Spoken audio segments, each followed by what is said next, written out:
मैं अभी galactic history discuss कर रही हूँ कि किस तरह से ये सब स्टार्ट हुआ है। अक्सर हम सोचते होंगे कि ये जो भी ड्रामा इस वक़्त धरती पे चल रहा है, इसका स्टार्ट कहाँ से हुआ है, ये सारी चीज़ों का। तो हम पहले वो गैलेक्टिक हिस्ट्री देखते हैं, शॉर्ट में देखते हैं, ज़्यादा डेप्थ में नहीं जाऊँगी, अदरवाइज़ बहुत ज़्यादा टाइम चला जाएगा। तो हम किस तरह से ये सारी चीज़ें एग्ज़ैक्टली स्टार्ट हुई है, तो एक क्लैरिटी मिल जाएगी कि अभी हम कहाँ पर पहुँचे हुए हैं। इस वक़्त हम असेंशन में कहाँ पर चल रहे हैं। तो ये सब स्टार्ट कहाँ से हुआ है, वो हम देख रहे हैं। तो इनिशियली हमारा ये एक मैट्रिक्स सिस्टम है, आप ये समझ के ले लो कि ये एक हमारा खुद का एक मैट्रिक्स सिस्टम है जिसमें हम इस वक़्त रह रहे हैं। ये जो सेम जो स्टारगेट है, ये हमारे आस-पास भी ये एक्सिस्ट करता है, जिसको हम काथारा ग्रिड बोलते हैं। जो ये पूरा हिस्ट्री है, ये स्टार्ट हुआ है 950 बिलियन एगो, मतलब ये जो पूरा सिस्टम बना है, ये 950 बिलियंस पहले ये सिस्टम बना है। सब पीस में, शांति से, खुशी से सब रहते थे एक-दूसरे के साथ।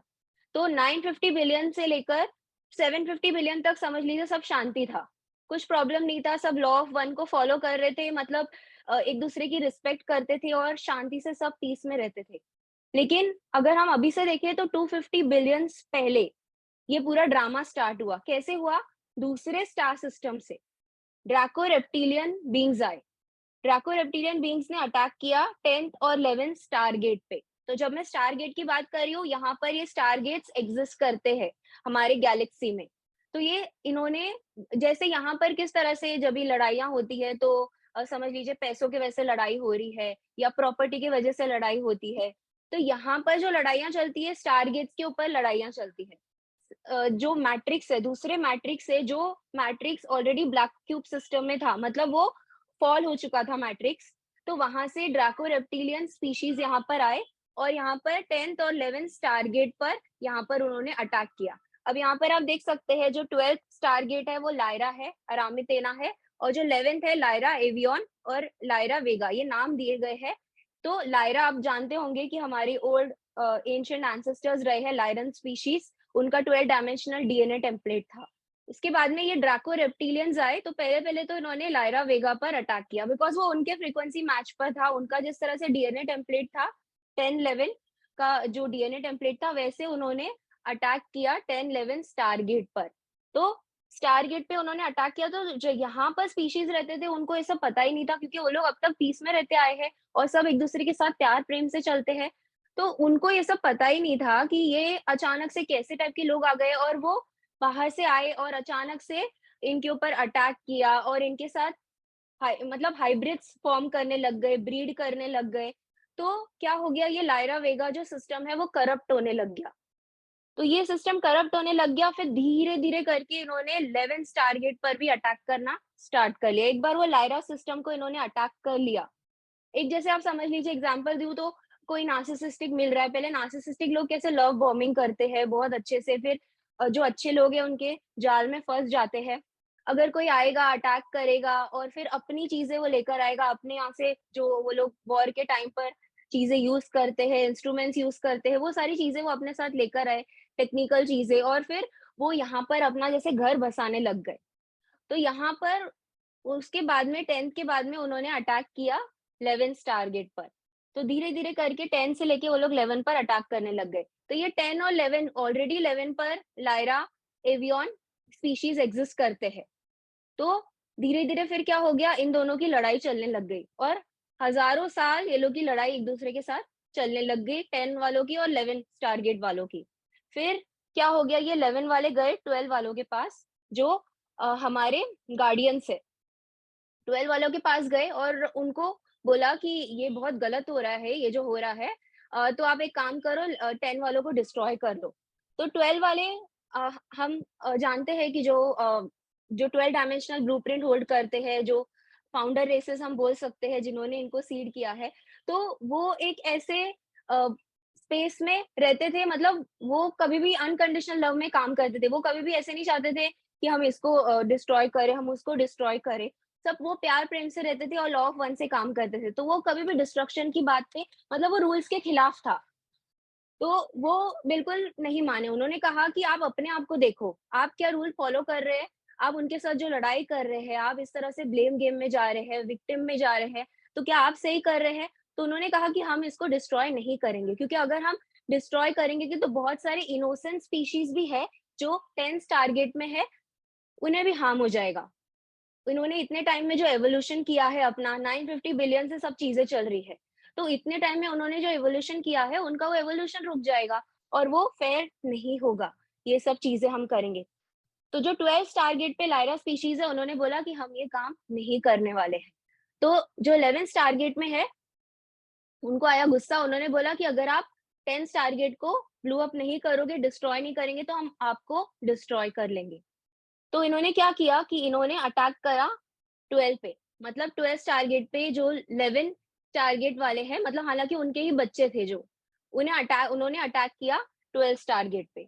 वो चाहे तो रोक सकते थे क्योंकि वो 12 पे थे, वो चाहे तो रोक सकते थे सारा गेम, लेकिन उन्होंने अटैक होने दिया।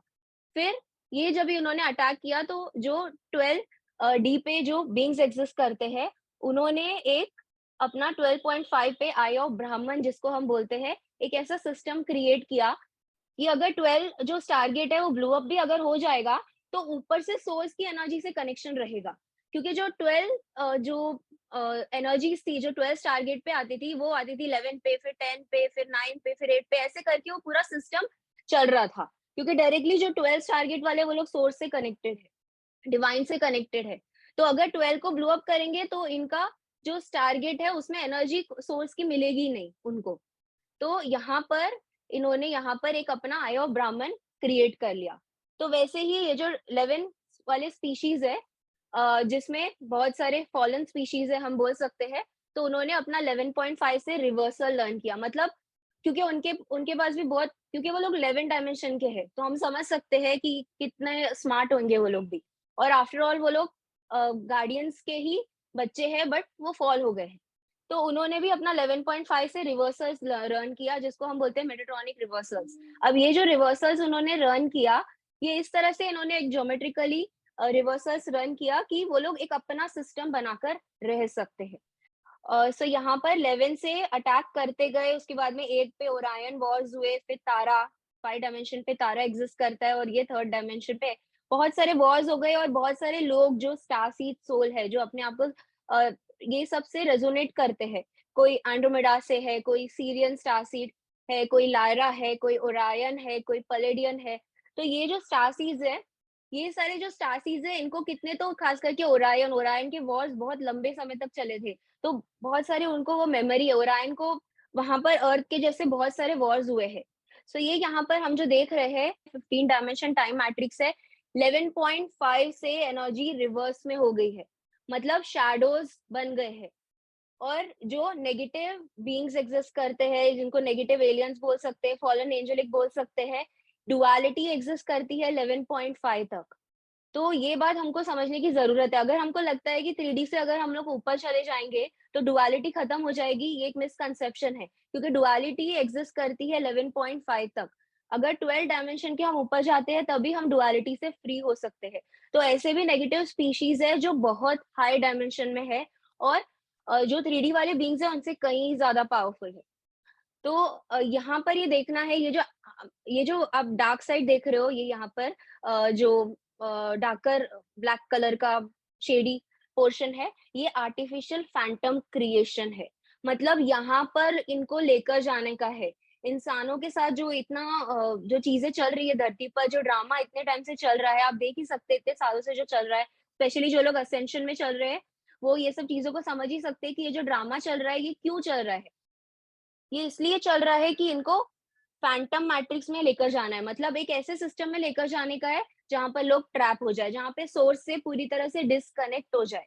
तो ये फैंटम मैट्रिक्स है, जिसको आर्टिफिशियल फैंटम क्रिएशन बोल सकते हैं। आप देख सकते हैं 11.5 तक ये एग्जिस्ट करता है, उसके ऊपर सोर्स के साथ इनका कोई कनेक्शन ही नहीं है।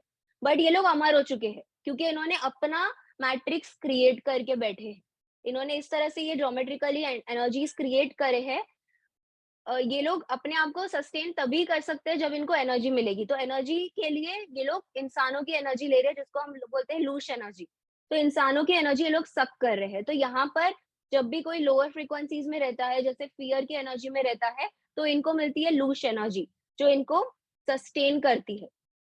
तो जो भी ड्रैको स्पीशीज है, रेप्टिलियन स्पीशीज है, हजारों लाखों स्पीशीज है, ऐसे मत समझो कि सिर्फ एक है ये चीज। तो ये बहुत सारे इनके स्पीशीज एग्जिस्ट करते हैं क्योंकि इनके हाइब्रिड्स फॉर्म हो गए हैं। तो यहाँ पर इनका एक अपना मैट्रिक्स क्रिएट हो गया है, यहाँ पर ये ब्लैक होल सिस्टम में लेकर जाना चाहते हैं लोगों को। तो ये जो चीजें हुई है, हमें कोशिश करके एटलीस्ट 12 स्ट्रैंड एक्टिवेट होना है, या तो 12 डायमेंशनल ब्लूप्रिंट जो हमारा एंजेलिक ह्यूमन का हम सबका ब्लूप्रिंट है, हमें वहां पर लेकर जाना है। जो इंडिगो सोल्स है उनका और ज्यादा रहता है, 24 strand evolving, 48 strand evolving, type 1 indigos, type 2 indigos. वो एक अलग टॉपिक है बात करने का, किसी और दिन उस पर बात करेंगे। बट अभी के लिए हमको ये समझना है कि कम से कम 12 स्ट्रैंड डीएनए हमारा एक्टिवेट होना चाहिए, 12 जो हमारा 12D का ब्लूप्रिंट है वो एक्टिवेट होना चाहिए, तभी हम डायरेक्टली सोर्स की एनर्जी से कनेक्टेड रहेंगे। उसके अंदर भी अगर हम किधर जा रहे हैं, 70, 8D, 9D, 10D, 11D, अगर इतना भी हम इवॉल्व कर रहे हैं, तो चांसेस है कि अभी भी हम डुअलिटी के ही पार्ट में है, क्योंकि ये इस तरह से एनर्जीज एग्जिस्ट करती है। तो ये लोग क्या हो गया, ये लोग जो बींग्स है, जो हायर बींग्स है, ये लोग अपने आप को गॉड बोलने लग गए।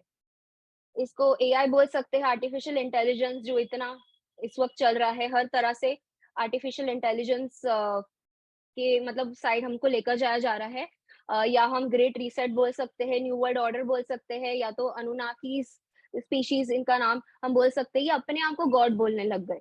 तो इन्होंने ऐसे किया कि ये जैसे लोग इनको प्रे करेंगे, लोग इनको वर्शिप करेंगे, तो उनसे उनको एनर्जी मिलेगी। तो ये अपने आप को गॉड कहलाने लग गए, और लोगों से ये वर्शिप मतलब लोगों के आगे बोलने लग गए कि आप मेरे आगे झुको, हम तुम्हारे गॉड हैं। तो ऐसे बहुत सारे गॉड्स एंड ऑल रिलीजन में फॉर्म हो गए हैं, जिसके वजह से कहीं ना कहीं उनको वो एनर्जी मिलते जा रही है, क्योंकि हम अपने आप से डिस्कनेक्ट हो गए, हम अपने हायर सेल्फ से, हम अपने आप से कहीं ना कहीं डिस्कनेक्ट हो गए हैं। और ये आर्टिफिशियल इंटेलिजेंस में लेकर जाने का, या जो हम बोल सकते हैं ट्रांस ह्यूमनिज्म में लेकर जाने का तैयारी चल रहा है, क्योंकि ये लेकर जाना चाहते हैं ब्लैक होल सिस्टम में, एक ऐसे जगह पे जहाँ पे सोर्स से हम पूरी तरह से डिस्कनेक्ट हो जाए। 11 से नीचे जो है, ये इनका रिवर्सल्स में हम फ्रीक्वेंसीज रन कर रहे हैं, मतलब वो उल्टा हो गया। अभी हम अपने body as above so below, as within so without. तो हम अपने बॉडी के हिसाब से अगर देखें तो ये सेम ग्रिड हमारे अंदर भी एग्जिस्ट करता है, काथारा ग्रिड जिसको हम बोलते हैं। तो ये जो एनर्जीज है, जो ये 11 से नीचे तक रिवर्सल है, ये हमारे शैडोज है। तो हम सब अपने अंदर वो फॉलन एंजेलिक एस्पेक्ट लेके घूम रहे हैं अपने शैडोज के फॉर्म में, जिसको हम ईगो भी बोल सकते हैं। तो हम जब भी शैडोज के साथ काम करते हैं, जैसे दूसरों को ब्लेम करना या विक्टिम में जाना, ये सब जो शैडोज से हम काम करते हैं, ये हमारे अंदर के जो शैडोज है, ये सारी एनर्जीज है, जो हमको यहाँ से अपने आप को रिलीज करनी है, अगर हमको असेंड करना है अपने आप को। तो ये जो शैडोज है, हम ऑलरेडी अपने अंदर जो लेकर घूम रहे हैं, हमको अपने शैडो बॉडी को क्लियर करना है। तो सबसे पहला चीज जो इम्पोर्टेंट है, अगर हमको असेंड होना है, तो अपने शैडोज को हमको क्लियर कर, अपने अंदर से वो एंजेलिक के जो फॉलन एंजल के एस्पेक्ट हम लेके घूम रहे हैं, अगर उसको हम क्लियर कर लेंगे, तो हम अपने ट्रू, अपने एंजेलिक सेल्फ को जान पाएंगे। ठीक है। तो इन्होंने क्या किया कि ये जब इन्होंने ये 11 से 11.5 से रिवर्सल्स रन किए, तो ऐसे बहुत सारे इन्होंने अपने ज्योमेट्रीज क्रिएट कर लिए। जैसे ये ट्री ऑफ लाइफ आप देख सकते हैं, असली tree of life 12 dimensional grid का है। उसके बाद में ये इस तरह का ट्री ऑफ लाइफ अभी मोस्टली कबाला ट्रेडिशन में भी ये वाला जो 10 वाला है ट्री ऑफ लाइफ यूज करते हैं। तो वैसे ये फ्लावर ऑफ लाइफ भी आप देख सकते हैं। आप बहुत सारे स्पिरिचुअल इसमें आप देखोगे कि जो फॉलन जो ट्री ऑफ लाइफ है, या तो जो फॉलन मेटाट्रॉनिक फ्लावर ऑफ लाइफ है, वो यूज किया जा रहा है। और असल में ये इस तरह से, अभी आप ये सिंबल को ही अगर आप देखोगे, तो आप जान सकते हैं इसमें कोई सोर्स के साथ कनेक्शन ही नहीं है बीच में। जबकि आप ये लोटस फ्लावर ऑफ लाइफ के सिंबल को देखोगे तो बीचों बीच वो सोर्स की एनर्जी है, उसके बाद वो सब वो बीचों बीच से कनेक्टेड है। आप अगर ये सिंबल को यहाँ पर देखते हो, आप देखते हो कि ये सोर्स की एनर्जी बीच में से आ रही है और वो सब तक पहुंच रही है, मतलब सोर्स के साथ कनेक्टेड है। और यहाँ पर आप देखो, कोई है ही नहीं एनर्जी, अपने आप में ये एक मैट्रिक्स है, मतलब एक ट्रैप है। तो आप देख सकते हैं यहाँ पर ये जो सोर्स की एनर्जी डायरेक्टली ऊपर से आ रही है। तो जब भी हम अपने सोर्स मतलब गॉड के साथ, सोर्स के साथ डिस्कनेक्ट हो जाते हैं, तो हम अपने आप में पावर में फंक्शन नहीं कर पाते, और फिर क्या होता है, हम दूसरों से एनर्जी लेते हैं। तो हमें फिर से अपने आप को रिकनेक्ट करना है सोर्स के साथ। और यहाँ पर आप देख सकते हैं ये जो फ्लावर ऑफ लाइफ है, ये फॉलन है।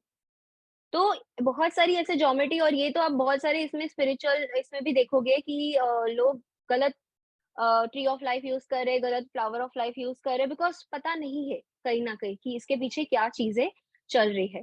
तो एक बार जब पता हो जाता है ना, तो इस चीज में हमें संभल के रहना जरूरी है। अब यहाँ पर जब हम धरती के असेंशन की बात करते हैं, तो जिस तरह से हमारे आसपास ये जो स्टारगेट है, ये ग्रिड है, वैसे ही हमारे आसपास, वैसे ही धरती का भी अपना ग्रिड एग्जिस्ट करता है। तो जब हम 3D की बात करते हैं, तब हम प्लैनेट अर्थ का डायमेंशन 1, 2, 3 की बात कर रहे हैं।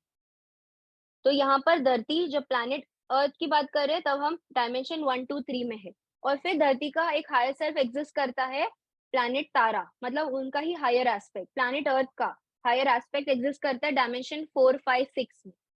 तो जब हम 3D से 5D में जाने की बात कर रहे हैं, तो हम तारा से मिल रहे हैं, मतलब ऊपर पैरेलल वर्टिकल में ऊपर जा रहे हैं और तारा से मिल रहे हैं, जो धरती का हायर सेल्फ है, उसका हायर एस्पेक्ट है, उससे हम जुड़ रहे हैं, प्लैनेट तारा में जा रहे हैं। वो 4, 5, 6 डायमेंशन में एग्जिस्ट करता है। उसका हायर एस्पेक्ट, धरती का एक और हायर एस्पेक्ट है प्लैनेट अर्थ का, जिसको हम बोलते हैं प्लैनेट गाया। आपने सुना होगा, जो 90 एस्पेक्ट है धरती का, प्लैनेट गाया। तो यहाँ पर प्लैनेट अर्थ का जो हायर एस्पेक्ट प्लैनेट गाया से हम रिप्रेजेंट कर रहे हैं, वो डायमेंशन 7, 8, 9 पे एग्जिस्ट करता है। और धरती का हायर एस्पेक्ट हायर डायमेंशंस में है, जिसे हम बोलते हैं प्लैनेट अरामितेना, 10, 11, 12। तो जब भी धरती असेंड होती है, तो इस तरह से असेंशन चलता है, पहले प्लैनेट तारा, फिर प्लैनेट गाया, फिर अरामितेना। तो इस तरह से ये असेंशन होता है, मतलब हम खुद भी जब भी असेंड होते हैं, हम अपने हायर एस्पेक्ट से, हम हायर सेल्स से जुड़ते जाते हैं।